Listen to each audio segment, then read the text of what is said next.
fiery greetings to you, my dear listeners. I'm still doing my best to release horror stories for you at a regular pace, so I hope for your support.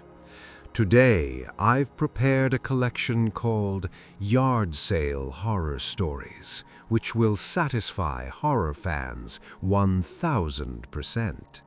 Enjoy watching. I saw the flyer taped to the gas station pump. A yard sale at 27 Oakview Drive. Big letters said, "Everything must go." I like looking for old tools, so I went Saturday morning. The house was a small ranch, pale yellow. The yard was full of the usual stuff. A guy about my age, maybe 40, was sitting in a folding chair by a card table. He had a cash box. He didn't smile. He just nodded when I walked up. I sorted through some wrenches. They were clean, good quality. I picked out 3.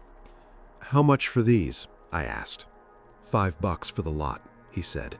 His voice was flat. I handed him a 5. He put it in the box. He wasn't watching the sale. He was staring at the house next door. It was a bigger 2-story place, white with blue shutters. The curtains were all drawn. "Quiet neighborhood," I said, making conversation. "It is now," he said. He kept staring. "They moved out fast, left a lot behind. I'm selling some of their things too." That struck me as odd, but he pointed to a separate table. It had nicer stuff, a silver tea set, some crystal vases, a framed painting of a sailboat. I walked over. Among the items was a large ceramic cookie jar. It was shaped like a smiling cartoon cat. It looked old, the kind of thing from the 70s. The head was the lid. I picked it up. It was heavy. "That's $10, the man called from his chair. I opened the lid. The inside was clean. I was about to put it down when I noticed something. On the bottom, written on the white ceramic in black permanent marker, was a line of words. It was a child's handwriting. It said, "Jenny's secret treasure. Do not open." I showed the bottom to the man. "Kids, huh?" He finally looked away from the house next door. His face changed. It got tighter. Yeah, that was theirs, from the little girl. $10. "What happened? They just up and left?" I asked. "You could say that." He stood up. "You buying it or not?" Something in his tone made me want to leave, but I was curious now. I gave him another 10. I took the cookie jar and my wrenches and left. At home, I put the wrenches in my garage. I left the cookie jar on the kitchen counter. It was just a weird thing. My wife saw it later and asked about it. "It's creepy," she said. "Why would you buy that?" "It was cheap," I said. I showed her the writing on the bottom. She frowned. That night, I couldn't sleep. I kept thinking about the man's stare, about the closed-up house, about the marker words, "Do not open." It was stupid. It was a cookie jar. I got out of bed and went to the kitchen. I took the jar down. I opened the lid. Empty. I shone my phone light inside. Just white ceramic. I looked at the writing on the bottom again. Jenny's secret treasure. A kid's secret treasure. What do kids treasure? Little toys, marbles, trinkets. I ran my finger over the writing. The marker felt slightly raised. I got a magnifying glass from my desk. Under the light, I saw it. The writing wasn't on the surface. It was on a layer of clear glaze. The words were written on the ceramic, then glazed over to preserve them. That was professional, not a kid's craft. Someone had baked this in a kiln. Why go to that trouble? I looked at the jar again. It was very heavy for its size. The walls seemed thick. I tapped it with my knuckle. It made a dull thud, not a hollow ring. I got a sudden, cold idea. I took the jar out to my workbench in the garage. I wrapped it in an old towel. I took a small hammer. I hesitated. This was insane. I was about to break a thing I just bought because of a feeling. I tapped the side. A piece of the ceramic cat's ear chipped off. Inside wasn't hollow. It was a solid off-white material, plaster or something like it. I hit it harder. A big chunk broke away from the belly. Embedded in the plaster, right in the center, was a small, dark, curved object.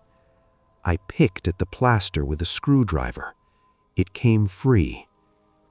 It was a baby tooth, a human baby tooth. My hands started to shake. I kept breaking the jar apart.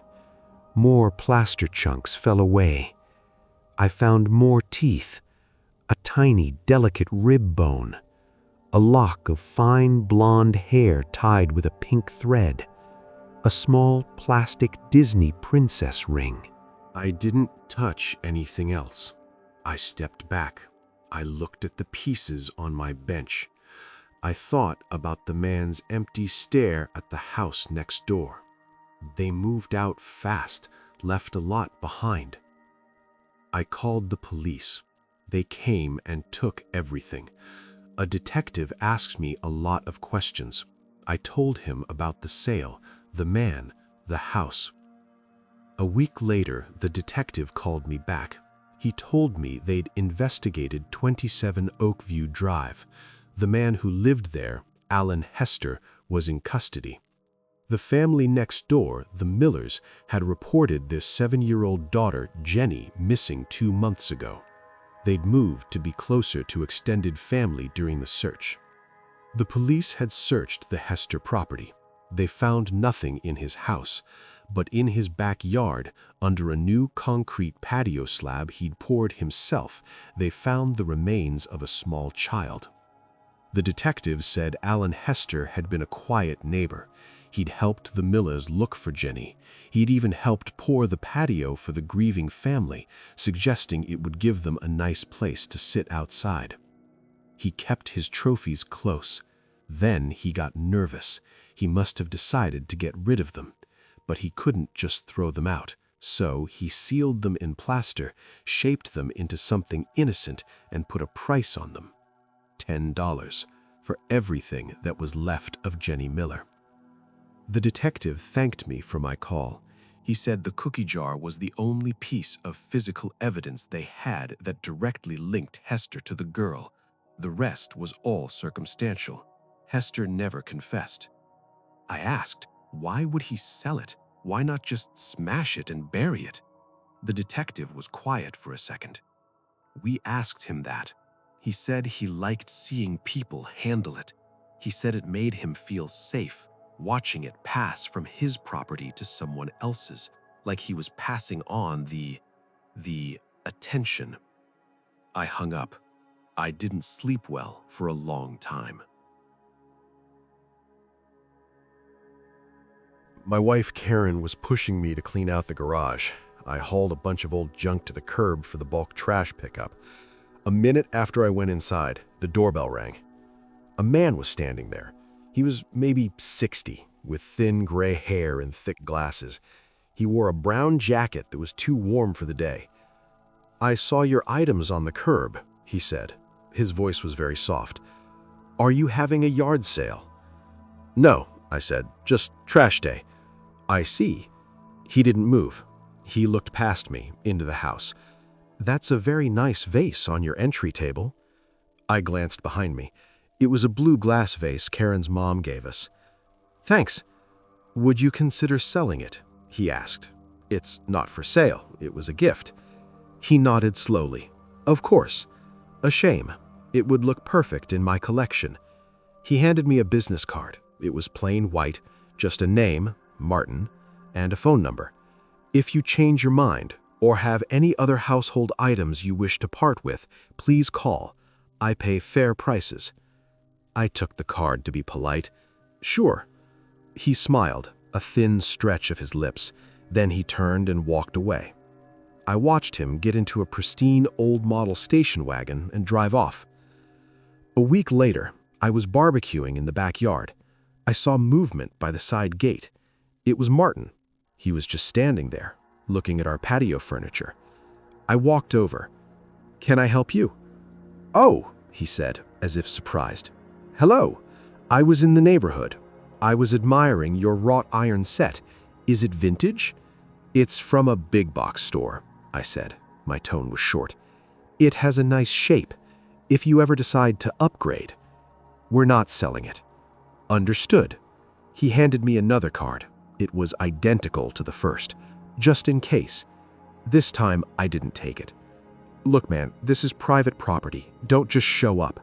His smile didn't waver. "My apologies. I have a keen eye, you see. I can spot quality. I'll be on my way." I told Karen about it. She thought it was creepy. We agreed to ignore him. Then things started to happen. Small things. One morning, our garden gnome was turned to face the house, not the street. A few days later, the latch on our side gate was undone. We found a single clean footprint in the flower bed under our living room window. I called the police. They took a report, but said without cameras or catching him, there wasn't much they could do. They drove by a couple times. The final straw was the yard sale sign. I came home from work on a Thursday, and there was a bright orange poster stapled to the telephone pole at the end of our street. "Huge yard sale," it read. "Everything goes, 214 Maple Road." That was our address. The date was for that coming Saturday. At the bottom, in neat handwriting, it said, "Early birds welcome. Ask for Martin." I tore it down. There were 4 more on surrounding poles. I tore them all down. I was furious. I still had his first card. I called the number. It rang 3 times. "Martin speaking." His voice was calm. "This is the guy from 214 Maple. You put up signs at my house." "Did you reconsider?" he asked, as if we were picking up a normal conversation. "No, I want you to stay away from my property or I will have you arrested." "Arrested for what?" he said softly. "Advertising a sale? A public service? You have so many lovely things. I've seen them through the windows. The vase, the walnut bookshelf in your study, the porcelain figurine on your bedroom dresser, the one your wife touches every night before bed." My blood went cold. He had been looking in our windows at night. "Stay away," I said, my voice low. "Or what?" he asked. The line went dead. I called the police again. They came over. I showed them the one sign I'd kept. They said it was harassment, but proving who did it would be hard. They suggested cameras. We ordered some that day. Saturday morning arrived. We were on edge, but nothing happened. No signs reappeared, no Martin. By noon, we started to relax. Maybe the police visit had scared him off. At 3 in the afternoon, the doorbell rang. Karen peeked through the peephole. "It's an older couple," she whispered. "They look nice." I opened the door. A man and woman in their 70s stood there, smiling. "Hello, we're here for the yard sale?" My heart sank. "There's no sale. That was a prank." The couple looked confused. The man held out his phone. "But it's listed online, on the community board. It says, estate sale, must sell quickly, 214 Maple. All furnishings, personal items, collectibles. No reasonable offer refused. It was posted this morning." We looked.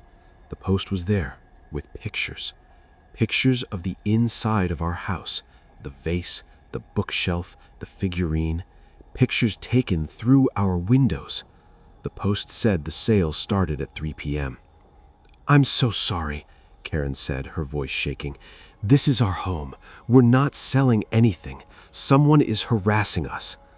The couple was apologetic and left quickly. For the next 2 hours, they kept coming. People from all over town. Couples, families, antique dealers. All polite, all confused. We had to keep answering the door, explaining the situation. We put a sign on the door saying, "No yard sale, please leave." People still knocked. By 5 p.m., it stopped. We were exhausted. We felt violated. The doorbell had become a thing of dread. At 5:30, it rang again. I yanked the door open, ready to shout.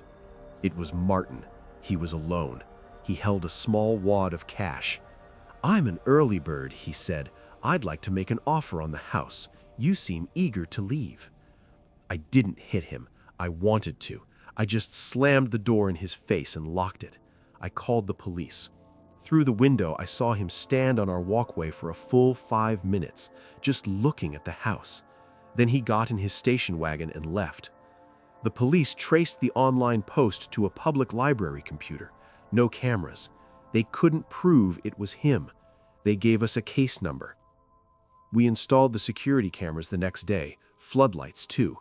We saw nothing, no sign of Martin or his car. 2 weeks later, we got a letter in the mail, no return address.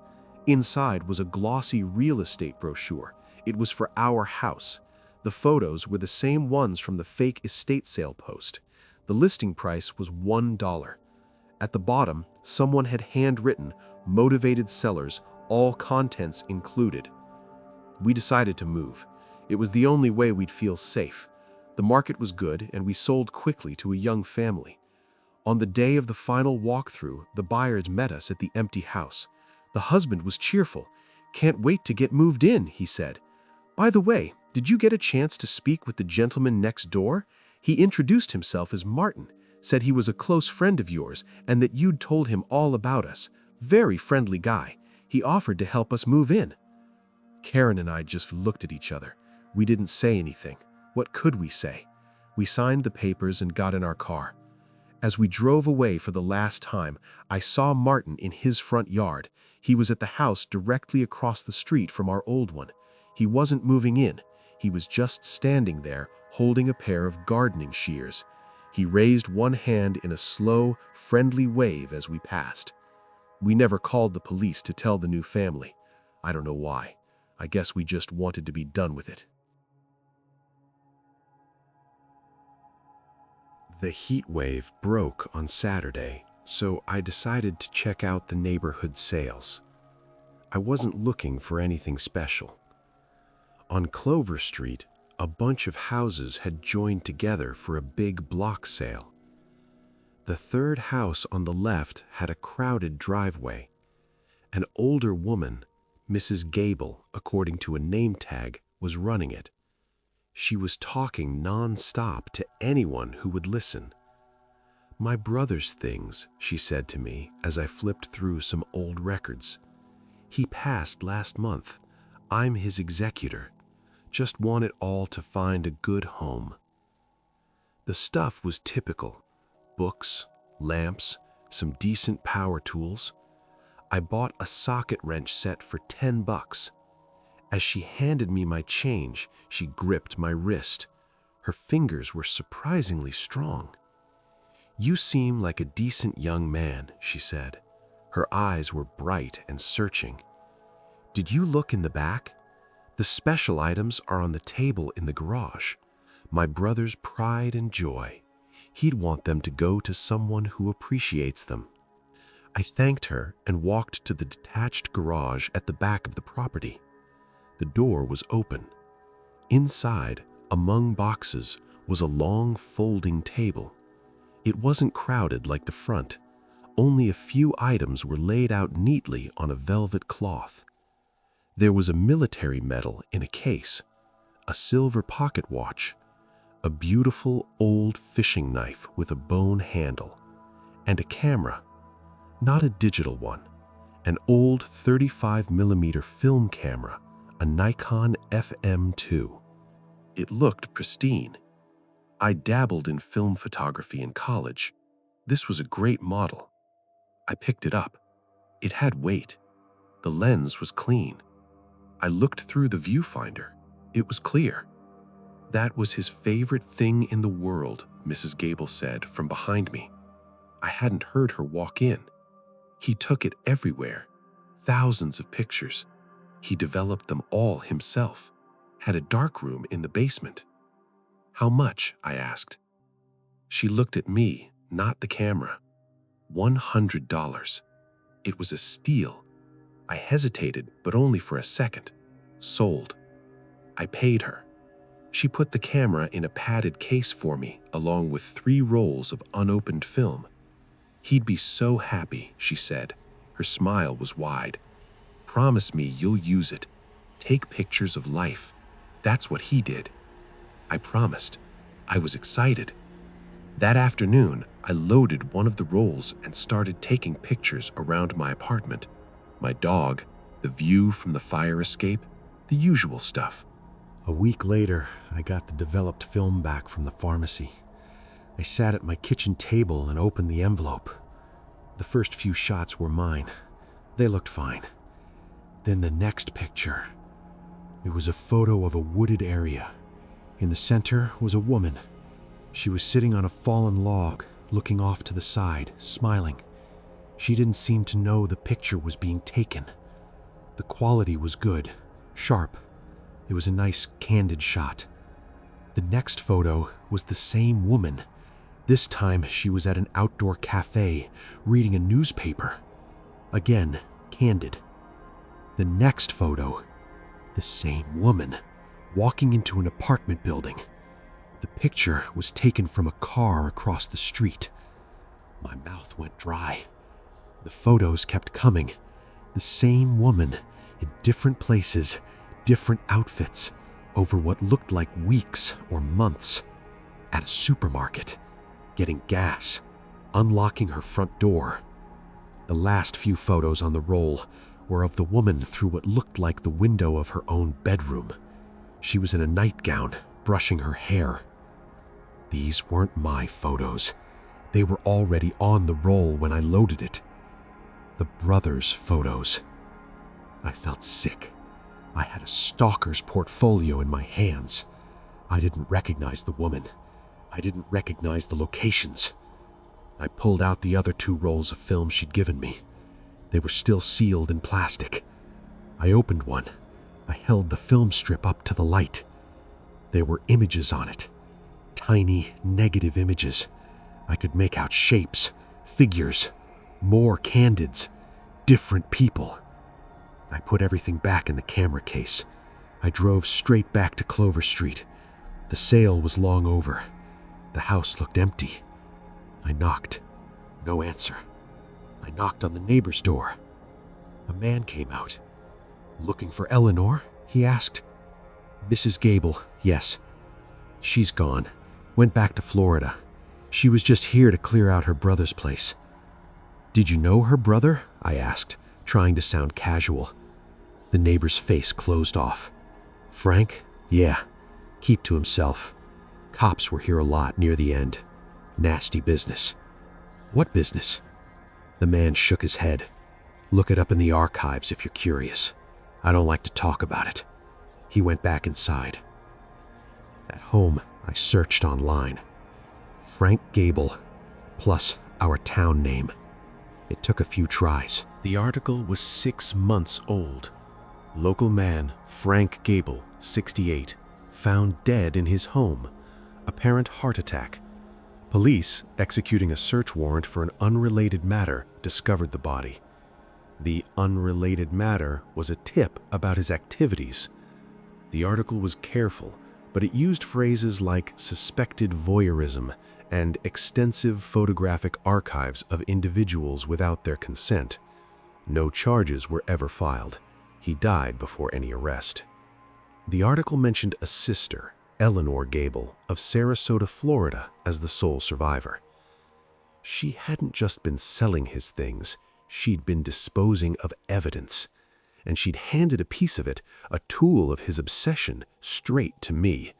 She'd watched me, judged me as decent, and passed it on with a smile. He'd want them to go to someone who appreciates them. I had the camera, I had the film. I was now in possession of what could be evidence. But evidence of what? A dead, uncharged man's creepy hobby.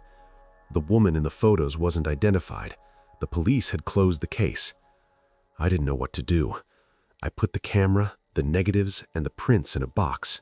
I taped it shut. I drove to the river. I stood on the bridge, holding the box. I thought about throwing it in, but I didn't. I took it home. It's still in my closet.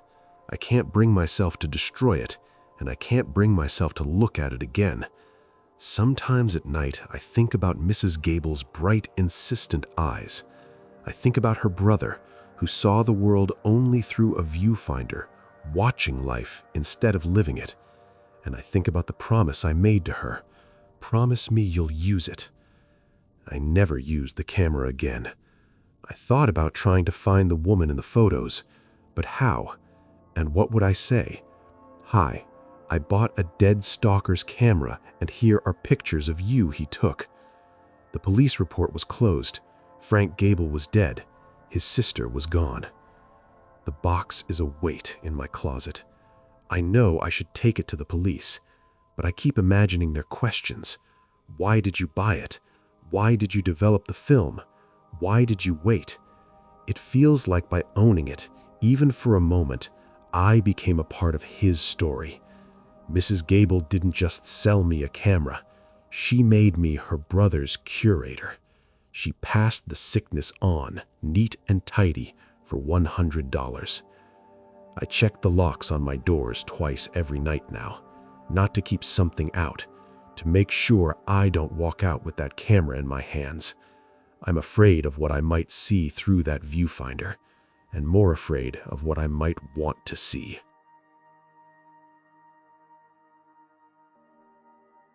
The development I live in, Pine Ridge, is full of young families. Every spring and fall, there's a community-wide yard sale. It's a social event. This past fall, I was pushing my daughter, Molly, in her stroller. She was 2. We stopped at the Carter house. Tim and Sarah Carter had a boy a little older than Molly. They were selling a bunch of baby gear their son had outgrown. High chairs, jumpers, that kind of thing. Sarah was manning the table while Tim had their kid at soccer. I picked out a toddler-sized rocking chair. Molly pointed at it and said, "Mine," which was her favorite word. Sarah laughed. "That was Ben's favorite too," she said. "He'd rock in it for hours. Looks like it's found a new owner." I paid her $20 and fastened the little chair to the back of the stroller with a bungee cord. We finished our loop and went home. Molly loved the chair. She'd drag it to the middle of the living room and rock, watching her shows. It became part of the routine. About a week after the sale, I was cleaning up after dinner. Molly was rocking in her chair, holding her favorite stuffed rabbit. She was chattering to herself. Then she went quiet. I looked over. She was staring at the back of the chair, her head tilted. She reached a small hand behind the rocking backrest, feeling around the wood. "What's wrong, Bug?" I asked. She pulled her hand back. She was holding something, a small, crumpled piece of paper. It must have been wedged in a seam or a joint. I took it from her. "Let Daddy see that." I unfolded it. It was a page from a small notepad, the kind you keep by a phone. It was torn, edges rough. Written on it in a hurried adult scrawl was a list. Call Dr. Evans. Referral? County Social Services, number 555-0187. Inconsolable crying. Note duration. Ask T about bruises again. Check formula mix versus instructions. At the very bottom of the scrap, underlined twice, were 2 words. Document everything. I sat down. The room felt colder. This wasn't a shopping list.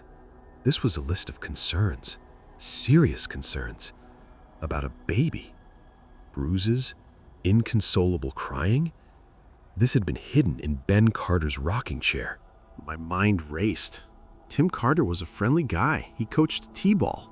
Sarah was always on the neighborhood planning committee. Their son seemed fine.